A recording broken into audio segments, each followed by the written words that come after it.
تو حضرت انسان 5-6 فٹ کا وجود جسے رب نے دیا، اس کے سینے میں آج قرآن موجود ہے۔ اور آگے کیا فرمایا؟ اِنَّهُ كَانَ ظَلُومًا جَهُولًا، جب یہ قرآن نہیں آیا تھا تو حضرت انسان بڑا ظالم تھا، جاہل تھا۔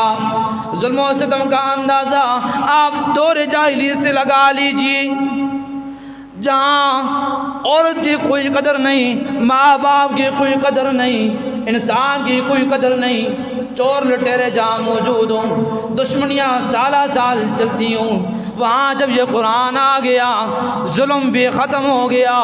ان کی جو جہالت تھی، جو جہالت ان کے اندر موجود تھی، شرک والی جہالت موجود تھی، عزت و احترام کو چھوڑنے والی جو جہالت تھی وہ موجود تھی، جب یہ قرآن آ گیا ظلم ختم ہو گیا، جہالت بھی ختم ہو گئی۔ اِنَّهُ كَانَ ظَلُومًا جَهُولًا، اللہ کریم نے حضرت انسان پر بڑا رحم کیا کہ اللہ کریم نے حضرت انسان کو قرآن جیسی عظیم نعمت سے نواز دیا ہے۔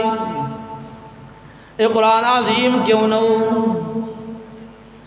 دنیا میں اللہ کریم عذاب کو بھیج دیتا ہے، لیکن جب دنیا میں 4 آوازیں اٹھ جاتی ہیں اللہ کریم اس وقت عذاب کو ٹال دیتا ہے۔